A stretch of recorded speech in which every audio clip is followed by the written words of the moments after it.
मेरे मेंस के बाद ये तुरंत आ गए यहाँ पे। 1 अक्टूबर को ये आ गए थे, हिसाब से हमने ह्यूमैनिटीज़ के सब्जेक्ट लिए और बस 2017 जून में फिर हम अपना ग्रेजुएशन कंप्लीट करके दिल्ली चले आए सर। जो मिनी लाबासना का फील देता था हम लोगों को। टाइम पीरियड में एक सॉल्व करते थे। लाइब्रेरी जैसा कि आपने देखा ना, मेरे रूम में ना ही कुर्सी है ना ही मेज है, लाइब्रेरी जाते थे वहीं पे टाइम में अपना करते थे। नमस्ते दोस्तों, मैं हूं शिवम दिवाकर और आपके लिए मुखर्जी नगर के सबसे ज़्यादा वीडियो बनाए हैं। आप लोगों ने देश भर से बहुत ही ज़्यादा प्यार दिया।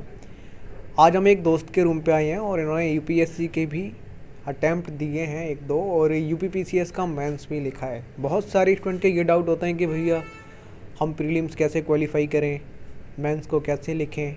और सबसे अलग कहानी इन दोस्त की मुझे इसलिए भी लगी क्योंकि बहुत सारे दोस्तों का ये कहना होता है कि हम मुखर्जी नगर जाएंगे तो ही हो पाएगा। ये सारा काम लगभग पहले यहाँ से दूर ही करके आए हैं, तब यहाँ पे आए हैं, तो इसलिए भी मैं इनसे थोड़ा मिलना चाहता था। और इनके रूम की मुझे एक चीज़ बेहद अच्छी लगी। आप देखेंगे तो यहाँ पे कॉपी किताबें एकदम लिमिटेड हैं, यानी कि बहुत सारे स्टूडेंट के रूम में मैं देखता हूँ तो एकदम भरा हुआ रहता है। मैप वैप बहुत सारे लगे होते हैं, बिल्कुल सिंपल साधारण व्यक्ति। और यहाँ पे 2 दोस्त रहते हैं इस रूम में। इधर ये भैया हैं, बिल्कुल सिंपल। ये मुझे काफ़ी अच्छा लगा। और इन्होंने मेंस भी लिखा, प्रीलिम्स भी क्वालिफाई किया, काफ़ी संघर्ष किया। प्रीलिम्स भी इन्होंने मुखर्जी नगर से क्वालिफाई नहीं किया था, ये कहीं बाहर रहते थे, वहाँ से इन्होंने किया, तो मुझे काफ़ी अच्छा लगा। तो भैया सबसे पहले मैं आपसे ये जानना चाहूँगा, इस लाइट को हम हटा देते हैं, कि आप कहाँ से हैं और ग्रेजुएशन वगैरह आपने कहाँ से किया था? सर मैं उत्तर प्रदेश का रहने वाला हूँ, कानपुर ज़िले का हूँ और मैंने अपनी ग्रेजुएशन जो है इलाहाबाद यूनिवर्सिटी से की हुई है। ये यूपीएससी वाला सिलसिला कब से शुरू हुआ था? कब आपको ऐसा लगा कि चलो भैया आप चलते हैं और ये करके आते हैं? यूपीएससी का सिलसिला तो मेरा जो है लगभग 11th क्लास में जब हम थे, मेरे एक सर थे तुषारकांत शर्मा सर, तो उनके थ्रू मुझे पता चला था कि जैसे अगर आईएएस पीसीएस बनना है तो इलाहाबाद जाओ, वहाँ पे ग्रेजुएशन करो। तो वहाँ का इलाहाबाद यूनिवर्सिटी का माहौल से उन्होंने हमको परिचित कराया। तो फिर हम इलाहाबाद यूनिवर्सिटी ग्रेजुएशन करने के लिए इलाहाबाद चले आए। उसी हिसाब से हमने ह्यूमैनिटीज़ के सब्जेक्ट लिए और बस 2017 जून में फिर हम अपना ग्रेजुएशन कंप्लीट करके दिल्ली चले आए सर। और दिल्ली में मुझे ऐसा पता चला है कि मुखर्जी नगर आप आधे से भी ज़्यादा काम करके आए हैं।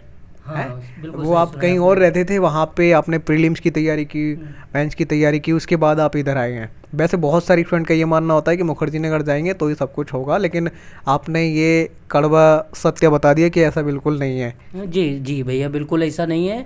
मतलब हम जब प्रिपरेशन करने के लिए यहाँ पे आए तो जून 2017 में हम आर.के. पुरम सेक्टर 4 साउथ दिल्ली में रह के हमने अपनी तैयारी की। तब हम 19 साल के थे, तो लगभग 2019 में मेरी जो है 21वीं पूरी हुई। फर्स्ट अटेम्प्ट हमने यूपीएससी का दिया, उसमें मेंस भी लिखा हमने भगवान की कृपा से। फिर मतलब पूरी तैयारी मतलब मेरी साउथ दिल्ली से ही लगभग शुरू हुई। फिर उसके बाद 2022 में, अभी मैं जून 2022 में कमला नगर आ गया।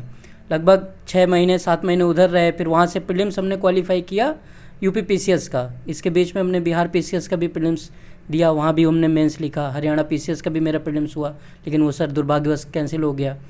तो फिर हमने यूपी पीसीएस की तैयारी 14 मई को जो है जो एग्ज़ाम था वहीं से कमला नगर में रहते हुए वहीं से किया। अच्छा। और मेंस के लिए फिर मैं मुखर्जी नगर आया। मैं आपसे ये जानना चाहूँगा, जैसे बहुत सारे स्टूडेंट होते हैं ये कहते हैं प्रीलिम्स के लिए हम किन किन बातों का ध्यान रखें, मेंस लिखना है तो थोड़ा सा डर लगता है कि किन किन बातों का ध्यान रखें, तो आप क्या कहना चाहेंगे नए स्टूडेंट को? नए स्टूडेंट को भैया हम यही कहना चाहेंगे, जो प्रीलिम्स है ना, प्रीलिम्स में ज़्यादातर गेम पूरा प्रैक्टिस का ही है। मतलब 10 से 12 हज़ार क्वेश्चन जिसने प्रैक्टिस कर लिया ना, उसका प्रीलिम्स हो जाना है। और प्रीलिम्स के लिए जो पूर्वावलोकन घटना चक्र आती है हिंदी मीडियम के लिए, घटना चक्र के हर सब्जेक्ट के आते हैं, ज्योग्राफी का भी आता है, इतिहास का भी, मतलब 5-6 सब्जेक्ट के आते हैं। वो अच्छे से जिसने कर लिया उसका प्रीलिम्स हो जाएगा। फिर अपना कोई टेस्ट सीरीज वगैरह कोई भी, मतलब प्रैक्टिस करनी है, 10,000 क्वेश्चन की प्रैक्टिस करनी है, तो टेस्ट सीरीज वगैरह कोई भी लेके अपना घर में बैठ के प्रीलिम्स के लिए कोई कोचिंग ना हमने ज्वाइन की, ना ही मतलब हमने जाके की कोई ऑफलाइन ज्वाइन करके फिर किसी क्लासरूम में बैठ के, हमने कुछ नहीं। 2 घंटे लाते थे, अपना टेस्ट लाते थे। शिल्पी का जो 30 साल का क्वेश्चन पेपर आता है प्रीवियस ईयर्स का, वो किया हमने। और पूर्वावलोकन घटना चक्र पढ़ा और टेस्ट सॉल्व किए, बस यही किया हमने। जैसे ये किताबी रंग बिरंगी जो दुनिया है मुखर्जी नगर के आसपास की, यहाँ पे कई बार ये भी बच्चों को समझ नहीं आता है कि क्या पढ़ें क्या ना पढ़ें, इतनी किताबें हैं और इतने स्टूडेंट हैं, बहुत सारे कोचिंग हैं। और यहाँ पे कई बार क्या ऐसा भी हो रहा है कि डे बाई डे कोचिंग बहुत बड़े होते जा रहे हैं, रिजल्ट जीरो होते जा रहा है। बिल्कुल बिल्कुल। ऐसा भी है। दूसरी चीज़ मैं आपसे ये भी जानना चाहूँगा, क्या आपने इस तरह के कोई अध्यापक या किसी संस्थान की कोई मदद वगैरह ऐसी कुछ लिया नहीं? मतलब कोचिंग तो देखिए सही बात है कि बहुत बड़ी बड़ी हो गई हैं और नाम बड़े दर्शन छोटे वाली कहानी चल रही है। मतलब जितनी बड़ी कोचिंग है वहाँ पे लोग लेते हैं, टेस्ट लेते हैं और फिर उसका रिजल्ट निकल नहीं रहा है, ये आप भी परिचित होंगे इससे। तो मतलब जब हमने मेरा प्रीलिम्स हो गया, प्रीलिम्स के पहले तो हमने कोई कोचिंग वगैरह नहीं ली। जहाँ पे भी पढ़ रहे थे हम पहले, वो एक एनजीओ है, नाम लेना उचित नहीं है, मतलब एक एनजीओ के थ्रू हम पढ़ रहे थे। और वो जो एनजीओ है वेलफेयर सोसाइटी के काम से हमारे आरएसएस का विश्व हिंदू परिषद के थ्रू चलाया जाता है। चूँकि मैं एक आरएसएस कार्यकर्ता रहा हूँ, तो उसी में जो है मतलब हमने प्रथम वर्ष भी किया है, आईटीसी भी किया है। तो हमको वहाँ से आदेश हुआ विश्व हिंदू परिषद से कि आप वहाँ पे जाके तैयारी करिए। तो हम चले आए थे, वो हमारा वहाँ कोई फीस नहीं लगा, कुछ नहीं लगा, हम वहीं रहते थे, वहीं पढ़ते थे अपना। और बाकी आप कोचिंग का यहाँ मुखर्जी नगर में कह रहे हैं, तो यहाँ तो कोचिंग तो सब बहुत बड़ी बड़ी हैं। तो प्रीलिम्स के बाद हम निकालने के बाद प्रमोद शर्मा सर है मेरे ज्योग्राफी के, जो कि हम उससे उसी एनजीओ के थ्रू जुड़े हुए थे। तो उनको हमने 11 बजे फ़ोन किया रात में, जब मेरा प्रीलिम्स हो गया 11 बजे रात में हमने उनको फ़ोन किया और उन्होंने हमारा फ़ोन उठाया। हमने उनसे बात की कि सर हमें अब मेंस की टेस्ट सीरीज ज्वाइन करनी है। तो उन्होंने बताया, एक रोहित पारिक सर हैं, उनका नाम बताया। तो हम वहाँ पे उनके पास 12 बजे रात में गए 1 जुलाई को, और हमने अपना मेंस का टेस्ट सीरीज ज्वाइन कर लिया वहीं पे। और मेंस का 3 महीने 2.5 महीने लगभग जो मेरे पास समय बचा, उसमें हमने सिर्फ प्रैक्टिस की है। अच्छा, मैं आपसे एक चीज़ जानना चाहूँगा, जब आप पहले आए दिल्ली में दूसरी जगह रहे, तो आपको ऐसा नहीं लगा था यार जो हब है मैं वहाँ नहीं जा रहा हूँ और यहाँ रह रहा हूँ? क्या आप उधर कुछ जॉब वगैरह भी या कोई फैमिली के साथ रहते थे? नहीं, फैमिली मतलब हब जैसा तो कुछ नहीं समझ में आया, क्योंकि हमने आपको बताया कि हम 19 साल की एज में थे तो आ गए थे। और फिर जो हम एनजीओ में, जिस एनजीओ में हम पढ़ रहे थे, तो वहाँ पे मतलब सब मेरे सीनियर, मेरी उम्र का वहाँ पे कोई नहीं था, सारे सीनियर थे। कोई मेंस दे रहा है तो कोई इंटरव्यू दे रहा है, कई सारे अभी भी सिलेक्टेड हो गए मेरे सारे दोस्त भैया सारे लोग।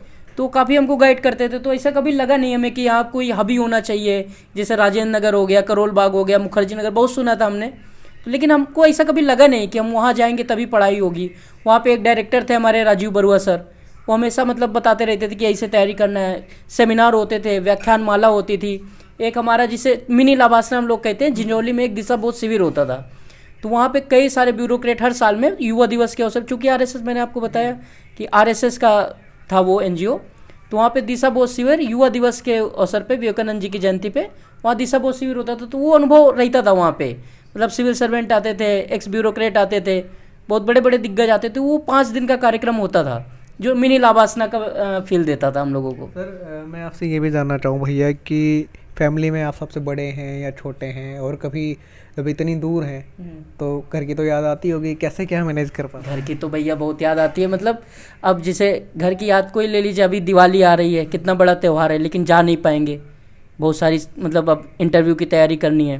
तो हम घर में अपने दूसरे नंबर पे हैं। मेरे बड़े भैया हैं, मेरा छोटा भाई है, वो भी दिल्ली में पढ़ रहा है, दिल्ली से एमए कर रहा है। एमए उसका फर्स्ट ईयर है संस्कृत साहित्य से, मानसरोवर हॉस्टल में दिल्ली यूनिवर्सिटी का रहता है, वो रहता है। और उसका जो है पिछली बार मतलब वो गोल्ड मेडलिस्ट है अपने ग्रेजुएशन में संस्कृत साहित्य में, संजय गुप्ता नाम है उसका।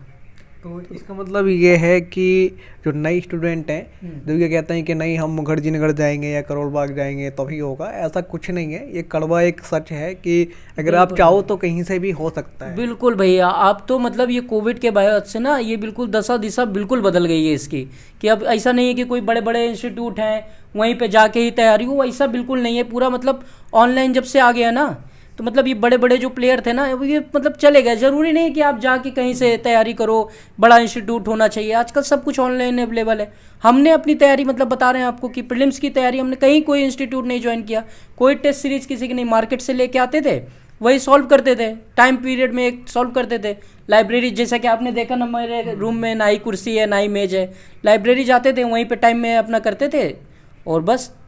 दोस्तों एक चीज़ मैं ज़रूर दिखाना चाहूँगा, इधर आप देखेंगे तो कितनी थोड़ी सी किताबें हैं, और जब हम किसी भी यूपीएससी एस्पिरेंट के रूम में जाते हैं तो हमें इससे 5 गुना ज़्यादा दिखाई पड़ती हैं। इधर इनके बैग वगैरह हैं जो ये लेके आए होंगे गांव से, और बिल्कुल सिंपल यहाँ पे सोने के लिए इन्होंने 2 बिस्तर लगाए हुए हैं, और एक रूम में 2 दोस्त रहते हैं। जो बराबर वाले भैया हैं आपके, वो कहाँ से हैं?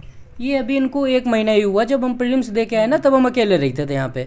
ये मथुरा से हैं, लेकिन ये जुड़े हमसे 5 साल लगभग हमारा साथ हो गया। अच्छा। हाँ, हम लोग 5 साल से, हाँ, लेकिन ये अभी 1 महीना ही हुए हैं इनको जस्ट। मेरे मेंस के बाद ये तुरंत आ गए हैं यहाँ पे। 1 अक्टूबर को ये आ गए थे रहने के लिए, पहले हम अकेले ही रहते थे यहाँ पे। ओके। 1 जून को हम आ गए थे यहाँ पे। तो 5 साल से मतलब कॉलेज फ्रेंड वगैरह थे क्या? नहीं, हम बताए ना हम लोग एनजीओ के थ्रू जुड़े हुए अच्छा, थे, उस एनजीओ के उस थ्रू। एनजीओ के ओके। थ्रू। तो दोस्तों ये कहानी इन भैया की है और मुझे काफ़ी अच्छी लगी। इनके रूम में आप देखेंगे तो कितने अच्छी तरीके से सारी चीज़ें हैं, कोई ज़्यादा मैप वैप नहीं जो एकदम मैप लगा होता है गुस्ते के साथ ही।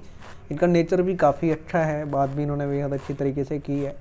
और हम यही दुआ करेंगे और आप लोग भी जितने भी लोग हमें देखते हैं ये दुआ करें कि नेक्स्ट टाइम जब हम आएँ तो भैया का सिलेक्शन हो जाए और मिठाइयाँ खाने को मिले। बिल्कुल भैया। और ऐसा ज़रूर होगा क्योंकि इन्होंने काफ़ी ज़्यादा संघर्ष किया है। आज की वीडियो में इतना ही। अगर आपको ऐसा लगता है कि हम कुछ भी पूछना भूल गए हैं तो आप कमेंट बॉक्स में ज़रूर लिखिए ताकि नेक्स्ट वीडियो में पूछ पाएँ। इस वीडियो में इतना ही, मिलते हैं आपसे किसी और वीडियो में। ये वीडियो देखने के लिए आपका बेहद शुक्रिया।